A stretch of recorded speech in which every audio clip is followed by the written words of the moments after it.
Olá a todos.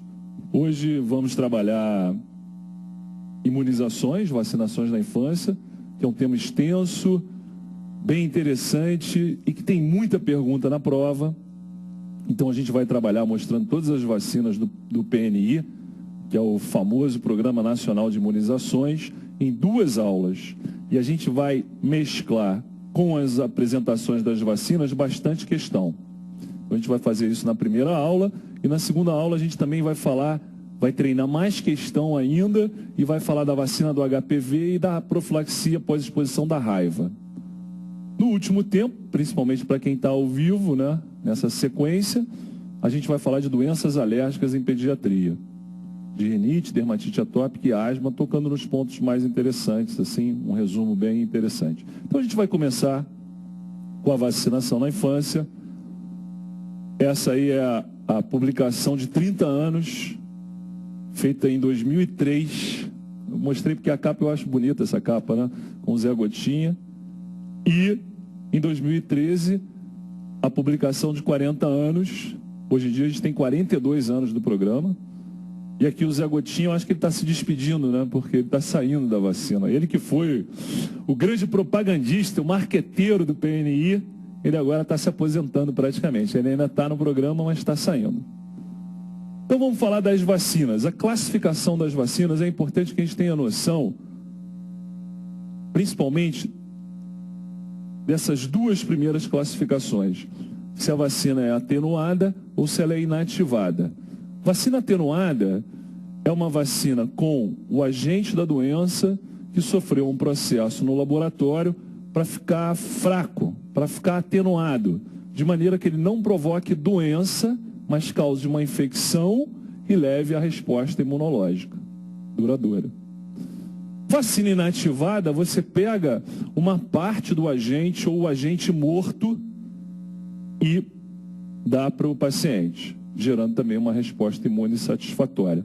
A grande diferença aqui é que com vacina atenuada, um germe mais fraco, você terá um impedimento de fazer esse tipo de vacina atenuada, mais fraca, para quem? Para gestante você não pode fazer, para imunodeprimido você não pode fazer. E sempre então que você estiver diante de uma vacina atenuada, saiba de antemão que gestante e imunodeprimido não pode receber. Já a inativada, o risco do imunodeprimido é não responder, mas não fazer doença. A atenuada, em quem tem um quadro imunológico debilitado, pode gerar doença, pode levar a uma doença. Daí o problema.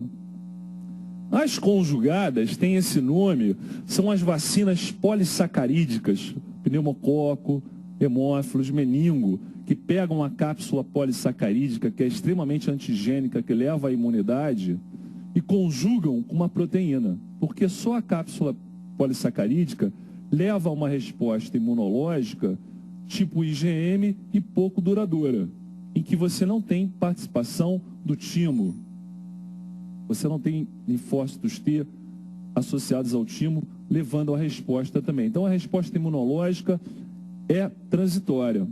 Então vacinar uma criança para hemófilos só com a cápsula polissacarídica, quando ela é lactente, isso vai gerar uma imunidade de poucos meses, não vai ser útil. Até que descobriram que conjugando uma proteína, você gerava uma resposta imunológica bastante duradoura. Então todas essas vacinas polissacarídicas, principalmente quando feitas em crianças pequenas, precisam ser conjugadas, senão não levam a resposta interessante, suficiente. As vacinas recombinantes são aquelas feitas com engenharia genética, tipo a vacina contra a hepatite B. E as vacinas combinadas, é exatamente o que o nome está dizendo, são vacinas que combinam umas com as outras. A gente tem muita vacina, nosso Programa Nacional de Imunizações ele é extremamente elogiado, né? O Brasil tem uma série de problemas, mas o PNI é elogiado no mundo inteiro. Talvez a gente seja um dos países que melhor e mais vacina no mundo. Muita coisa. Então, como tem muita vacina, se a gente não combinasse as vacinas que são possíveis de serem combinadas, a criança ia chegar, o paciente ia chegar no posto de saúde, ia tomar 10 injeções no mesmo dia, não tem como, né?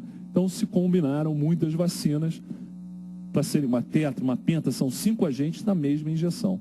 Esse que é a grande questão. Então, exemplos de atenuadas. A tríplice viral, sarampo, cachumba, rubéola. A polio oral, que é o Zé Gotinha, que é o Seiben. A febre amarela, BCG, rotavírus, varicela, nenhuma delas pode ser feita num paciente imunodeprimido, porque pode levar a doença.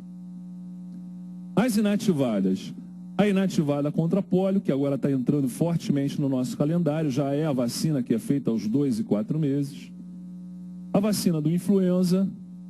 E aí tem um detalhe interessante aqui, que é, já vi muita gente boa falando o seguinte, já tomei a vacina da gripe e fiquei gripado depois. Acho que a vacina me deu gripe. Não, a vacina da gripe não dá gripe, porque é agente inativado. O que ela pode dar uma reação inflamatória, pode dar até febre, mal-estar, mialgia, embora isso não seja tão comum, e a pessoa confundir com quadro gripal. O mais comum é, quando fica-se com essa impressão, é que você tomou a vacina e no dia seguinte você ficou gripado de fato, mas isso não tem nada a ver com a vacina. A DPT, pertússios, tétano, difteria, todas doenças muito graves. Então não dá para você fazer uma atenuada e rezar para não acontecer nada. Aqui é só inativado. A raiva, então, nem se fala, né? Que tem uma letalidade de praticamente 100%. Então como é que você vai arriscar de alguém poder ter uma raiva pela vacina? Não tem como. As conjugadas, essas polissacarídicas conjugadas a proteínas, pneumodecavalente, meningo-C, hemófilos. As recombinantes, onde o destaque é para hepatite B. E as combinadas, a gente tem vários exemplos, né? A DPT, que é a tríplice bacteriana, a penta, hoje em dia, que faz parte do calendário, tríplice, tetraviral e por aí vai. Então, as vacinas do PNI, vamos passar cada uma das vacinas, fazendo exercícios para a gente dinamizar também essa parte. Vamos começar com a primeira de todas, que é feita em termos de tempo, né? Logo ao nascer, a vacina contra a tuberculose, que é a famosa BCG, bacilo de Calmette-Guerin, daí esse nome. E vamos para uma pergunta. A vacina BCG deve ter reforço 6 meses após a formação da cicatriz da primeira dose para os pacientes em contato com qual doença infecto-contagiosa? Doença da arranhadura do gato, esporotricose, hanseníase ou sífilis. Já houve uma época aqui no Brasil que a vacina BCG era recomendada uma segunda dose. Era feita uma primeira dose. Qual o objetivo do BCG? Evitar as formas graves de doença. Evitar a tuberculose miliar disseminada, evitar a meningite pela tuberculose.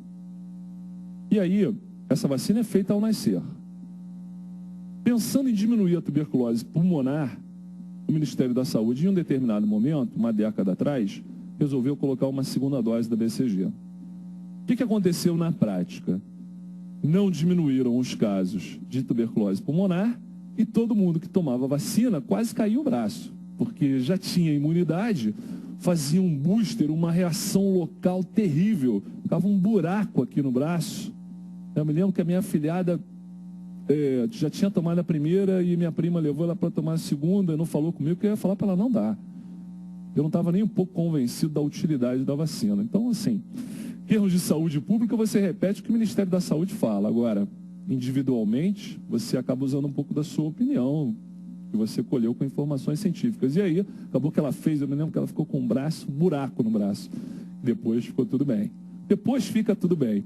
Mas aí o Ministério da Saúde chegou à conclusão de que não valia a pena fazer essa segunda dose de vacina, suspendeu. Não faz mais. Saiu do calendário. Então, às vezes, você atende um adolescente de 18, 19 anos, está lá que ele fez 2 BCGs. É porque, na época, fazia. Mas mesmo tendo saído a segunda dose, há uma situação de infecção epidemiológica em que vale a pena você vacinar com uma segunda dose para proteger de outra doença que não é a tuberculose.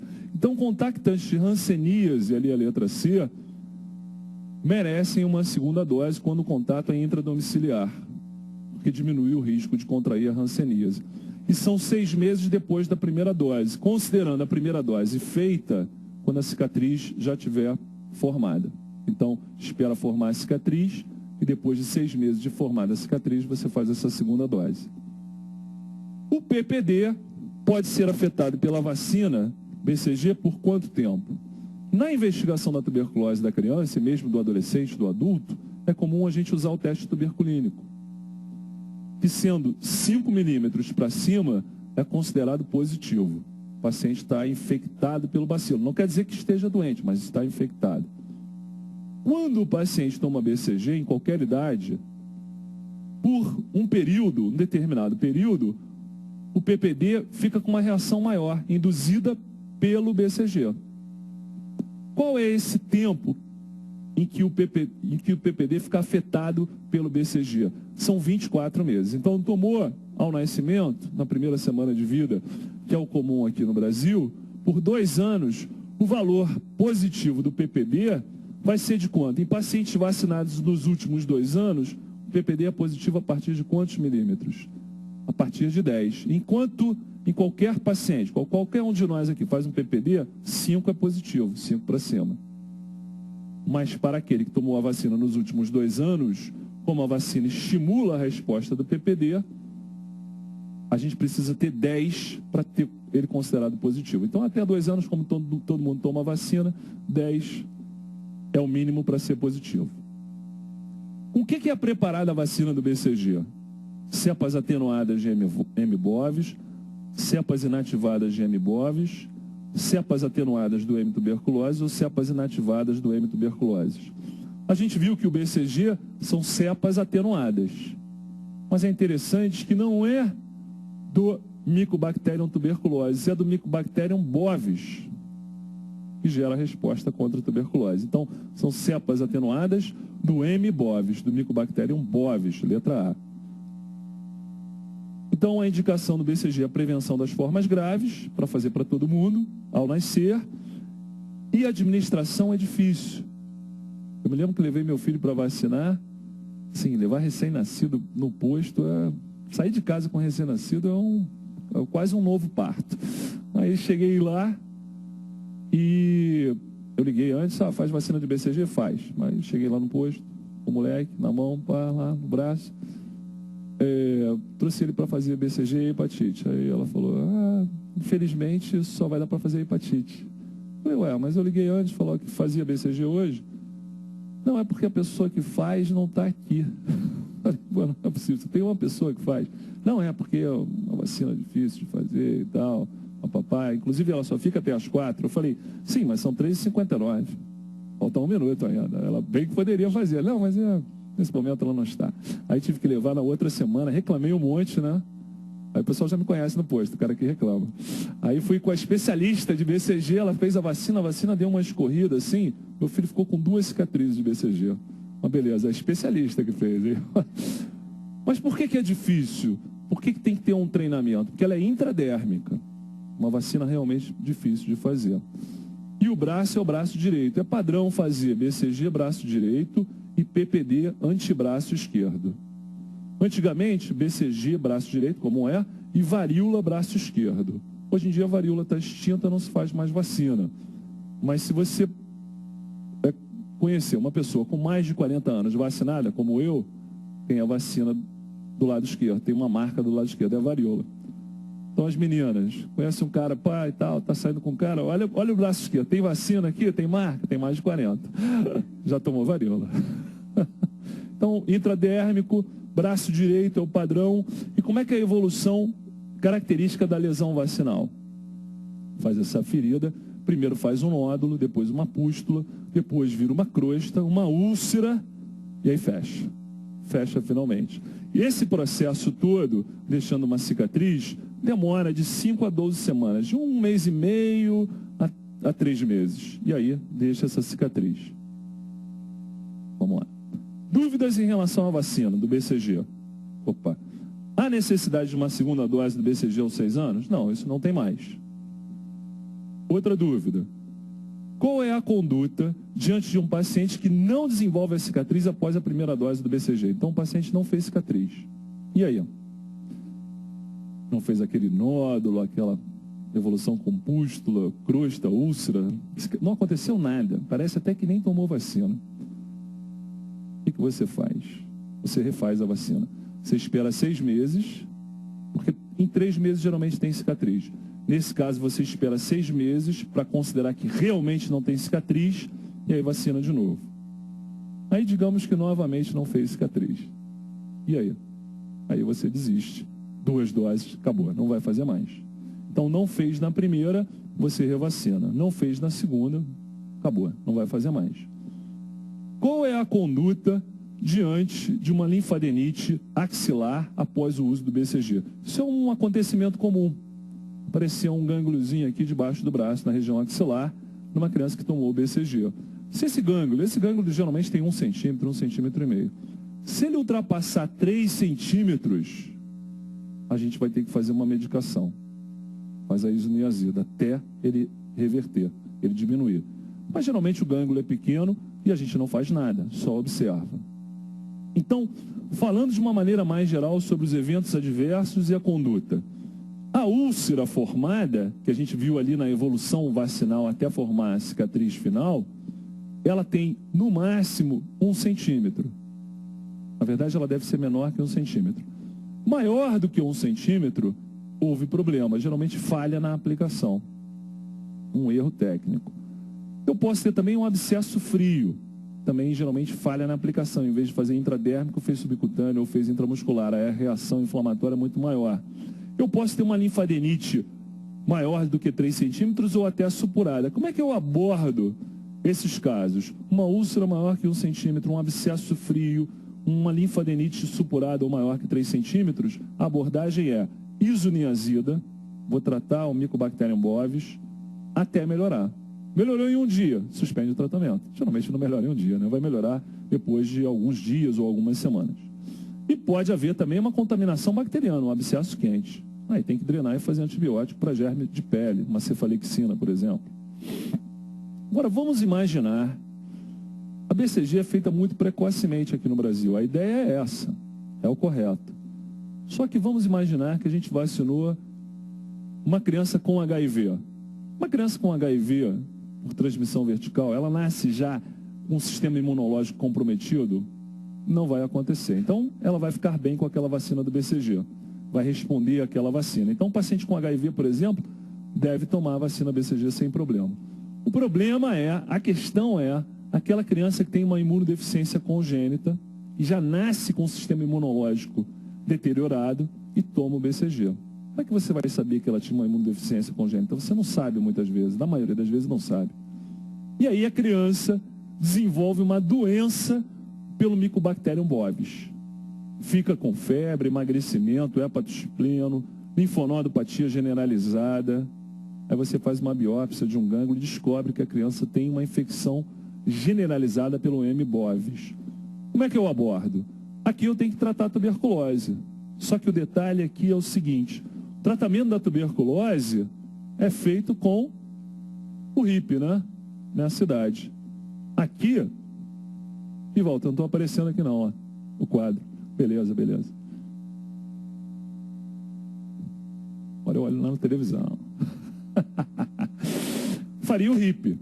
Só que o Mycobacterium bovis, ele é resistente à pirazinamida. Então, a gente vai de rei, que é o etambutol no lugar da pirazinamida. E mais a rifampicina e a isoniazida, esquema rei. Para a infecção pelo M. bovis, pela vacina. A doença disseminada pela vacina. Não é comum isso, né? Isso é muito mais teórico, nunca vi na prática essa alteração.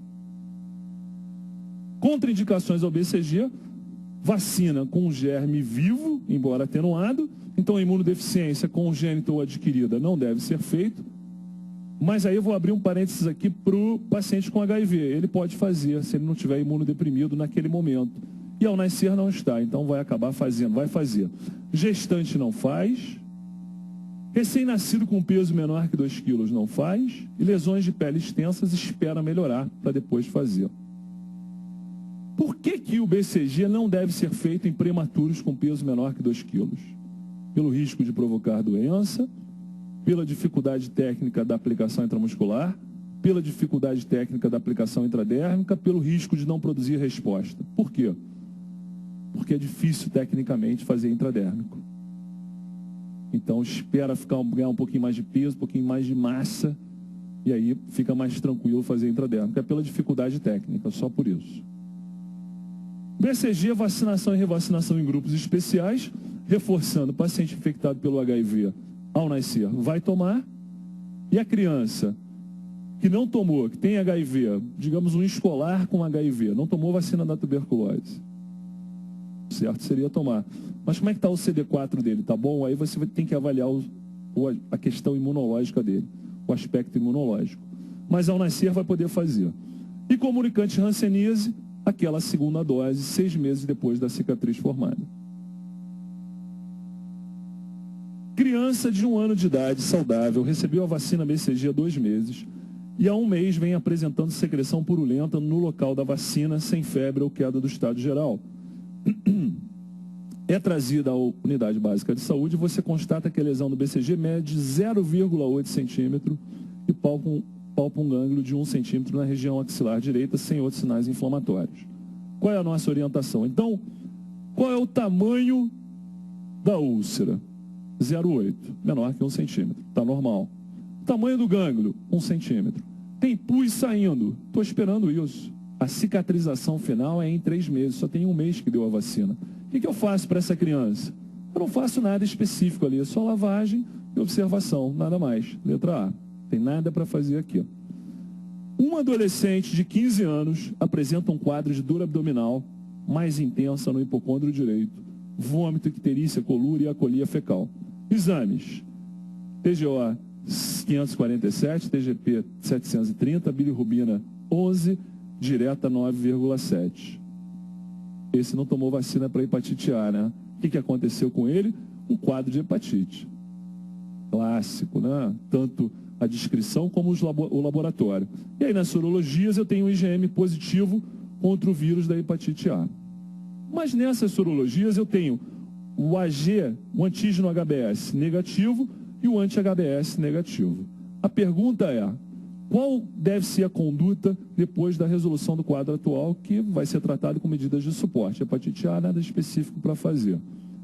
Vacino para hepatite A depois dessa hepatite A? Vacino para hepatite B? Vacino para hepatite C ou não vacino mais?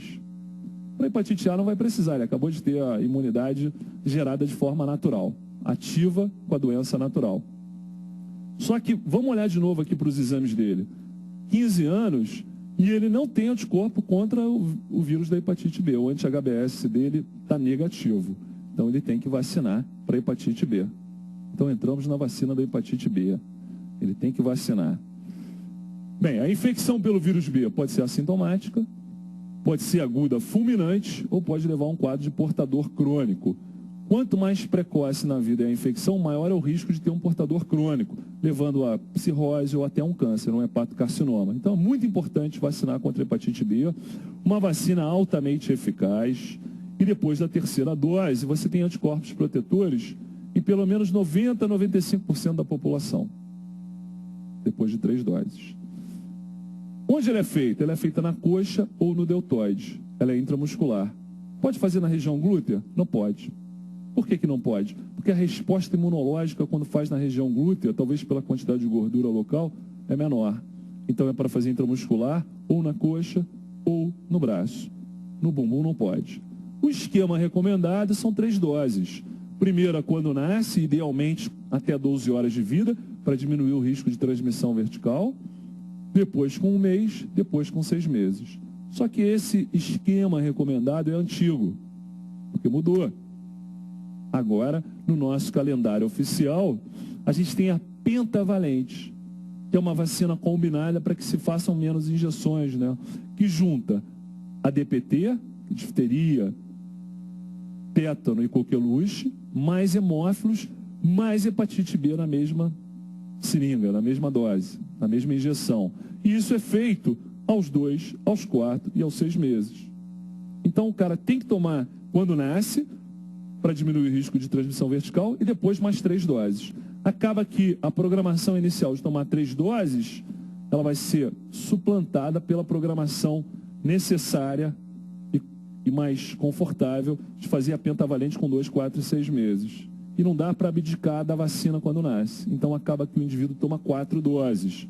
O que até aumenta a resposta imunológica. Aqueles poucos que não responderam tendem a responder. Então hoje em dia são 4 doses. Mas vamos imaginar um adolescente, um paciente que recebeu 2 doses da vacina de hepatite B há 4 anos atrás. ele precisa recomeçar todo o esquema? Não, ele só precisa fazer mais uma dose, completar as 3 doses.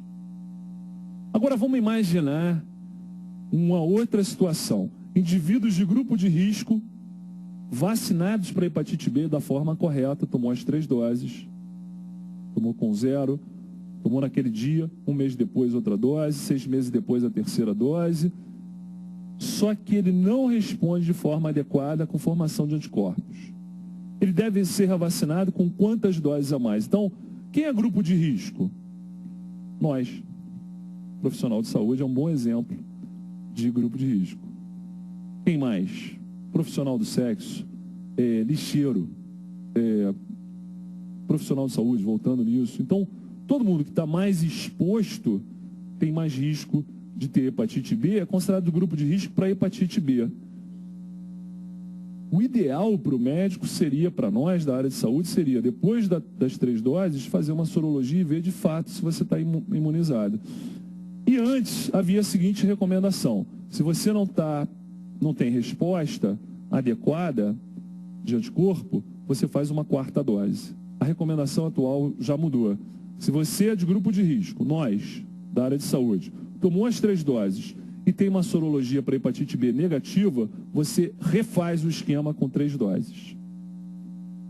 No dia 0, 1 mês depois e 6 meses depois. E se você, depois disso, tiver a sorologia ainda negativa, a qualquer exposição você deve usar a imunoglobulina. Essa é a recomendação atual. Geralmente as pessoas não fazem essa dosagem. Vamos confiar nos 95% que respondem, né? A gente está nesse grupo. Mas se dosar e der negativo, sendo de grupo de risco, tem que repetir as 3 doses. Essa é a ideia. Qual é a interpretação para uma criança que apresenta o seguinte padrão sorológico para hepatite B? HBS antígeno negativo, HBe antígeno negativo, anti-HBC IgM negativo, anti-HBe negativo e anti-HBS positivo. Os exames mostram basicamente o anti-HBS positivo. O que essa criança tem? Como é que eu interpreto? Tem uma hepatite B crônica, uma janela imunológica, uma hepatite aguda, é vacinado ou não imunizado? Só tem um anti-HBS positivo, ele é vacinado, mais nada. Então, letra D. Uma mulher de 25 anos de idade engravida e durante a realização do pré-natal descobre ser portadora do antígeno HBS. Ela tem lá o vírus da hepatite B. As medidas apropriadas para evitar a aquisição da doença pelo recém-nascido, a transmissão vertical, que geralmente é no periparto, o que a gente faz? Nesses casos, a gente faz a vacina e a imunoglobulina específica para a hepatite B. Faz as duas. Nunca na mesma seringa, nunca no mesmo local. Já que a gente não pode fazer a vacina da hepatite B na região glútea, um bom lugar para fazer a imunoglobulina específica para a hepatite B é a região glútea. Então faz, no máximo em 12 horas é o ideal, as duas, a vacina e a imunoglobulina. Então a vacina e a imunoglobulina hiperimune intramuscular ao nascimento. Agora a vacina tríplice bacteriana, DPT, difteria, pertussis e tétano, difteria, coqueluche e tétano. A composição, a gente tem a bordetela inativada, que é a vacina celular, né? A bactéria morta, mas inteira, por isso celular, toda a célula do pertussis, o toxoide diftérico e o toxoide tetânico fazem parte da vacina. A DPT hoje em dia é basicamente usada como reforço. Reforço com 1 ano e meio, reforço com 4 a 6 anos, porque no primeiro ano ela vai compor, junto com hemófilos e hepatite B, a pentavalente. O toxoide diftérico, a gente tem 2 preparações disponíveis. Para crianças menores de 7 anos, a gente dá o chamado Dzão. E para maiores de 7 anos, o Dzinho. Isso aqui, essa sigla em letra maiúscula e minúscula, se refere à quantidade de imunógeno que você está dando, de antígeno. Em menores de 7 anos, em que a resposta imunológica não é tão intensa, você tem que dar muito antígeno para ter uma resposta boa. Por isso, ela é representada por um Dzão. Nos maiores de 7 anos, você precisa de menos antígeno e o risco de uma reação alérgica é maior. Então, você dá menos antígeno. E é suficiente para imunizar, então é Dzinho. Então, na dupla, por exemplo, se for dupla infantil, chamada infantil, é Dzão, Dzão. Isso até 7 anos. E na dupla, chamada do adulto, após 7 anos, embora 8 anos não é adulto, mas já chama dupla de adulto, é o desinho e o tesão. Tesão sempre, mas tesão, desinho. Isso varia. E o tétano? O tétano neonatal, por exemplo, é uma grande preocupação. Segue a contaminação do corpo umbilical e pode levar a uma situação terrível, com obstótono, com riso sardônico, com morte. Então é importante a vacinação do tétano, por exemplo, num grupo especial, que são as gestantes. O toxoide tetânico ele é altamente imunogênico. A cada 10 anos, se você vacinar, está suficiente para ter títulos protetores, mas é importante ficar atento na gravidez, de gerar anticorpo para essa mãe, para que ela passe esse anticorpo pela placenta e diminua muito o risco de ter um tétano neonatal, porque aí o recém-nascido fica imunizado de uma forma passiva, porque recebeu o anticorpo da mãe dentro do útero, na sua vida fetal. Para que você garanta isso, acaba que, se a gestante, ela não gestante, a mulher não gestante, ela pode tomar a imunização para o tétano, o reforço a cada 10 anos, sem problemas. Mas se ela tomou há mais de 5 anos e está grávida, pode ser que o nível de anticorpo dela, para passar para o feto, seja um pouco baixo. Então você faz um reforço. Então, o tétano é para repetir a cada 10 anos o reforço. Mas para a grávida, a cada 5 anos no máximo. Passou de 5 anos, faz o reforço na gravidez para estimular a produção de anticorpos e eles passarem pela placenta, chegarem na criança, e a criança nascia uma imunidade passiva por anticorpo recebido dentro do útero e se proteger. Se a gente tiver um ferimento de alto risco, aquele prego bem enferrujado, etc., e a última vacina já tem mais de 5 anos, também vale a pena fazer um reforço. Uma criança de 8 anos sofre um ferimento perfurante plantar com prego enferrujado. A mesma recebeu 3 doses da DPT no primeiro ano de vida, uma dose aos 15 meses e uma dose aos 5 anos. Que conduta deve ser adotada para a profilaxia do tétano nesse caso? Ela tem 8 anos. A última dose foi aos 5. Então não tem mais 5 anos. Então, nesse caso, não precisa revacinar para o tétano. Então, faz reforço? Não. Limpeza e debridamento do ferimento? Suficiente. Aqui a gente tem que olhar, ó, tem 3 anos a última dose, então tá ok.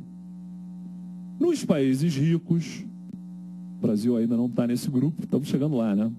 A gente quase chegando aí, volta. Está quase chegando, volta. Geralmente é feita a vacina acelular. A vacina acelular se refere ao componente celular da tríplice, que é a bordetela, a célula inteira do pertussis, da coqueluche. Nos países ricos se faz a acelular. São partes da bordetela, e não a bordetela inteira. Geralmente, dentre essas partes, está sempre a toxina pertussis, que é quem provoca, a toxina que provoca a maior parte dos sintomas da coqueluche. Ela é eficaz e, o mais importante, ela é menos reatogênica. Quando a gente tem reação com a tríplice bacteriana, com a tetra ou com a penta, todas essas vacinas têm o componente pertussis presente, o acusado, quem vai para o banco dos réus, é o componente pertussis.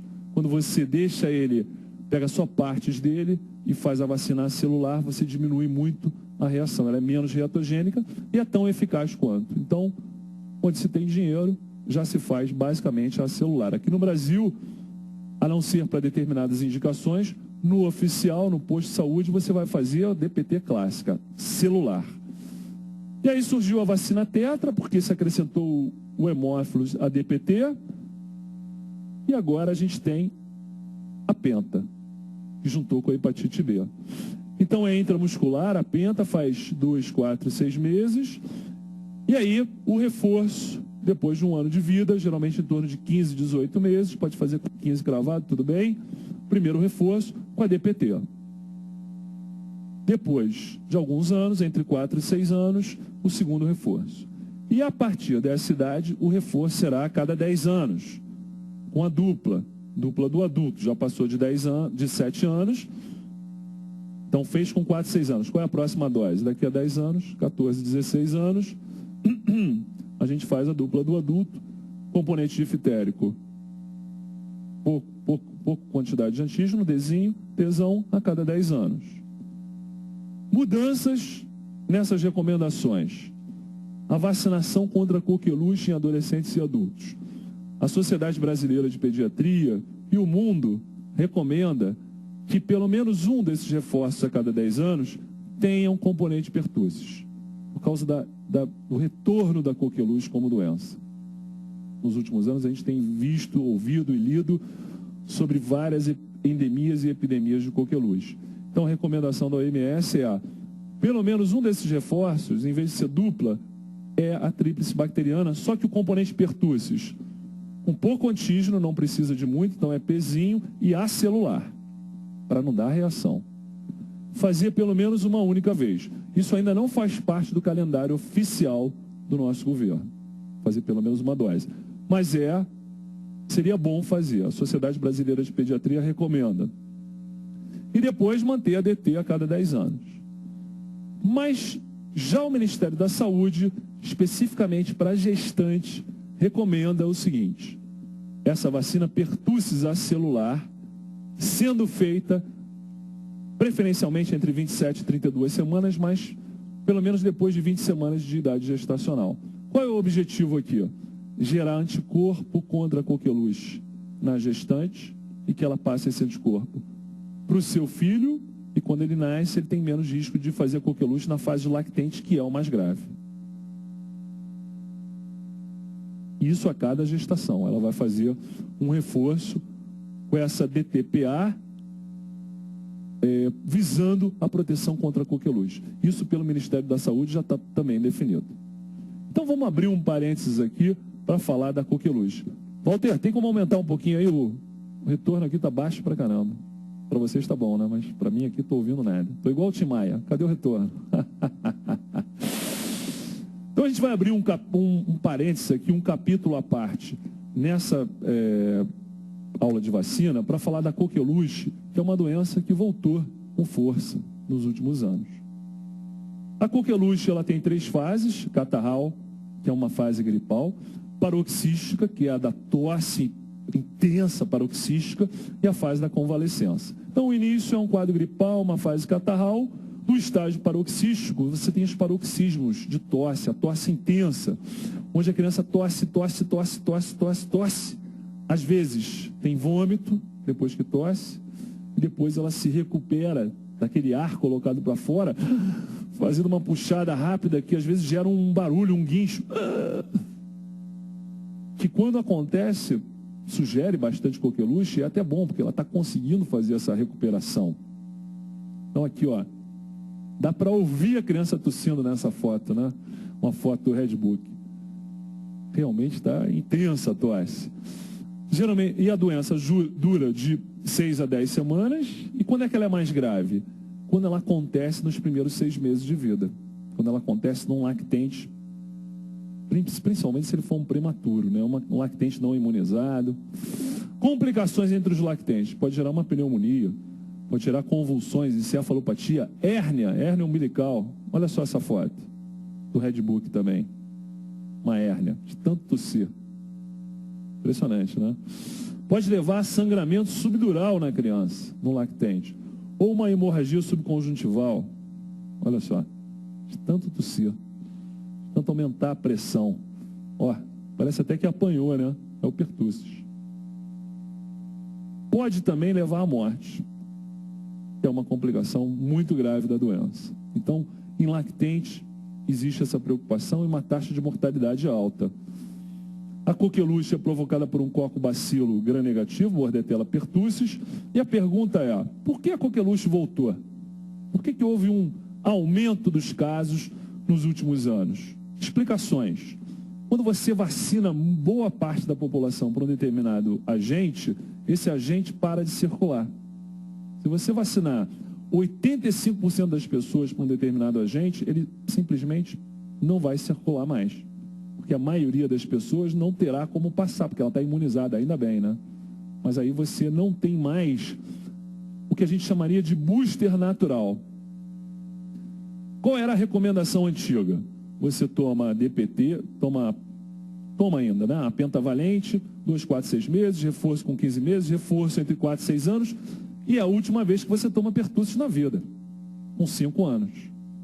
Mas como o agente ainda circulava muito, a pessoa entra em contato com a gente e tem uma imunidade mínima, é como se fosse uma nova vacina. Faz um booster, faz um reestímulo à produção de anticorpos. Como o agente parou de circular, acabou esse booster, esse estímulo natural. E a imunidade vai se perdendo, depois de uma vacinação muito antiga. Quando a criança nasce, a imunidade vai se perdendo nas mães, diminui a transferência de anticorpo pela via transplacentária. Quando a criança nasce, ela já nasce sem anticorpo para coqueluche. Se ela foi exposta com 1 mês, com 2 meses mesmo, quando toma vacina, que ainda está começando a fazer a resposta imunológica, ela tem um risco enorme. Se atrasou para tomar a vacina, a penta, pior ainda, porque aí não tem nenhum estímulo de vacina. O hemograma dos lactentes com coqueluche, uma leucocitose com linfocitose, ele simula, às vezes, uma leucemia. Às vezes você tem 50, 60, 70 mil leucócitos, uma linfocitose, uma reação leucemóide, né? Mas não é leucemia, não tem blasto, é linfócito mesmo. E o tratamento, como é que é feito? O ideal seria dar o antibiótico na fase catarral. Mas na fase catarral não tem a tosse clássica. Então, uma gripe. Você vai tratar uma gripe pensando em coqueluche? Sim, se você estiver numa situação epidêmica. Não se você estiver vendo o primeiro ou o segundo caso. Agora, quando o quadro de tosse já está bem estabelecido e fica mais fácil fazer o diagnóstico, os antibióticos não vão mudar o curso da doença. Mas ainda assim devem ser prescritos. Por quê? Por que você passa antibiótico que não vai ajudar nada a criança? Que vai ajudar os outros. Vai diminuir a disseminação da doença. Essa é a ideia. Mas para a criança o ideal é você pegar na fase catarral. Isso você consegue fazer para um irmão, para um contato. Aí você consegue. Qual é o tratamento e também profilaxia? Também é recomendado que numa família tem uma criança com coqueluche, você faz profilaxia para os outros. Profilaxia e tratamento é mesmo remédio. Que remédio é esse? O ideal, primeira escolha, macrolídeo. Azitromicina, eritromicina, claritromicina. Alternativa, sulfametoxazol mais trimetoprim. Só que, em menores de 2 meses, como a sulfa pode interferir no metabolismo da bilirrubina, não é aconselhável. Mas depois de 2 meses é uma alternativa. Mas a primeira droga a ser usada é macrolídeo. Agora, olha que detalhe importante. Se aconteceu de você usar numa criança com menos de 1 mês de vida, um recém-nascido, você usou macrolídeo, principalmente a eritromicina, para tratar uma coqueluche, você tem que monitorizar esse recém-nascido, esse lactente, porque ele tem risco de, pelo menos por 1 mês, de fazer uma determinada doença. Qual é a doença que, pelo uso de eritromicina no neonato, pode aparecer? Uma doença de recém-nascido, de lactente muito pequeno, que é a estenose hipertrófica do piloro. Então, fez eritromicina no neonato, fica atento nas próximas semanas pelo risco de estenose hipertrófica do piloro. Mas não deixa de fazer o tratamento, se tem coqueluche, senão morre. Estenose hipertrófica do piloro dá para tratar. E não quer dizer que vá ter, é só a gente ficar atento. Quando é que a coqueluche mostra que está grave? Quando ela gera uma taquipneia, uma pneumonia, uma frequência respiratória acima de 60 em lactentes até 2 meses. Quando ela eleva a bradicardia, com menos de 50 de frequência. Quando ela se apresenta com uma leucocitose acima de 50 mil.